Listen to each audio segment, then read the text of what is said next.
सबसे पहले इच्छा होती है उस परम स्थान के दर्शन की जहां भगवान शिव ध्यान में स्थित है। कैलाश पर्वत उनका परम आसन। ये कोई साधारण पर्वत नहीं बल्कि भगवान शिव का साक्षात रूप है। इसके चरणों में है मानसरोवर, मीठे जल की पवित्रता, और राक्षस ताल, खारे जल की रहस्यपूर्ण गहराई।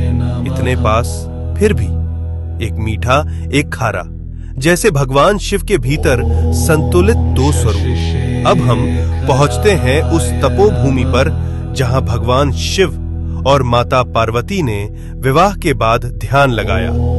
ये है आदि कैलाश, उत्तराखंड के ऊंचे हिमालय में स्थित, जहां आज भी उनकी ध्यान ऊर्जा का कंपन महसूस होता है। यही है गौरी कुंड और पार्वती सरोवर।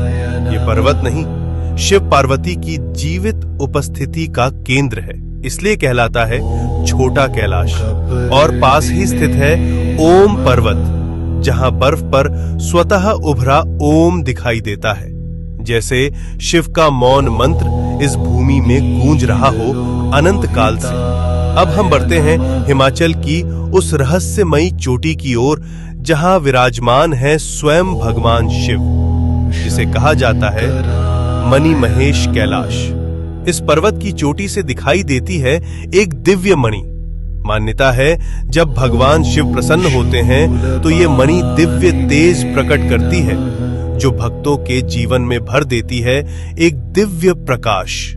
इसके चरणों में स्थित है पवित्र मणि महेश झील, जहां हजारों श्रद्धालु हर वर्ष स्नान करते हैं और भगवान शिव का आशीर्वाद प्राप्त करते हैं। अब हम पहुंचते हैं हिमालय की उस ऊंचाई पर जहां की हवा भी हर हर महादेव का जप करती है।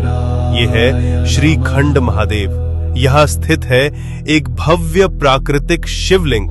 यहाँ तक पहुंचने का मार्ग अत्यंत कठिन, लेकिन कहा जाता है जिसे स्वयं भगवान शिव बुलाते हैं वही इस दिव्य शिखर तक पहुंच पाता है। श्रीखंड महादेव केवल एक शिवलिंग नहीं, ये है भगवान शिव का हिमालयी सिंहासन। अब हम पहुंचते हैं भगवान शिव के एक और दिव्य धाम पर, हिमाचल की उस रहस्यमयी भूमि में किन्नौर कैलाश।